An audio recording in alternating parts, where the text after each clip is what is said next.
Hello, നമസ്കാരം. ഞാൻ പൃഥ്വിരാജ് വൈദ്യൻ ഇടയൻ. ഞാൻ ഇന്ന് നിങ്ങൾക്ക് പറയാൻ പോകുന്ന ഒരു ചെറിയൊരു ഔഷധമാണ്.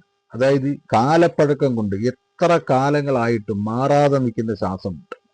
അതായത് നിങ്ങൾ എന്തൊക്കെ മരുന്ന് കഴിച്ചിട്ടും നിങ്ങൾക്ക് ഈ ശ്വാസം മുട്ട് മാറുന്നില്ല, എന്തൊക്കെ ചെയ്തിട്ടും മാറുന്നില്ല എങ്കിൽ നിങ്ങൾ ചെയ്യേണ്ടുന്ന ഒരു കാര്യമാണ് ഞാൻ പറയുന്നത്. വളരെ ലളിതമായിട്ടുള്ള ഒരു ഔഷധ ഔഷധ സസ്യത്തെയാണ് ഞാൻ നിങ്ങൾക്ക് പരിചയപ്പെടുത്തി തരുന്നത്.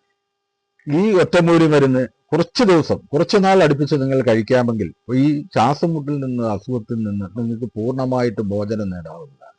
അതിനായിട്ട് ചെയ്യേണ്ടത് മുത്തങ്ങ എന്ന് പറയുന്ന ഈ ഔഷധ ചെടിയെ കണ്ടുപിടിക്കുക. അതായത് നമ്മുടെ വീട്ടുമുറ്റത്തും ഈ കണ്ടത്തിന്റെ അടുത്തും വയൽ ഇലകളിലും തെങ്ങിൻ തോട്ടങ്ങളിലും ഒക്കെ കിടക്കുന്ന ഈ മുത്തങ്ങ എന്ന് പറയുന്ന ഈ ഔഷധ സസ്യത്തെ കുറച്ച് പറിച്ചുകൊണ്ട് വന്നിട്ട് അതിനെ കഴുകി വൃത്തിയാക്കിയിട്ട് അതിനെ ഇടിച്ച് പിഴിഞ്ഞ് അതിൻ്റെ നീര് ഒരു 1/2 ഔൺസ് നീരെടുക്കുക.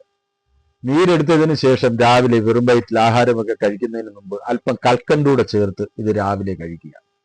അങ്ങനെ തുടർന്ന്, അതായത് കുറച്ച് ദിവസം, ഒറ്റ നേരം കഴിച്ചാൽ മതി. അങ്ങനെ ഈ മരുന്ന് തുടർന്ന് കുറച്ച് ദിവസം കഴിക്കുമ്പോൾ ശ്വാസം മുട്ട് എന്ന് പറയുന്ന രോഗം, അസ്ഥിയിലുണ്ടാകുന്ന പനി, ഇതിനൊക്കെ വളരെ നല്ലതാണ്. പക്ഷെ ഈ പ്രയോഗം 1 ദിവസവും 2 ദിവസവും കൊണ്ട് നിർത്തിക്കളയരുത്. ഈ ശ്വാസം മുട്ട് മാറാതെ നിൽക്കുന്നവർ, എന്തൊക്കെ മരുന്നൊക്കെ ചെയ്തിട്ടും എടുത്തിട്ടും മാറാതെ നിൽക്കുന്നവർ ഇത് തുടർന്ന്, അതായത് ഒരു 6 മാസമെങ്കിലും കഴിക്കേണ്ടുന്നതാണ്. അത്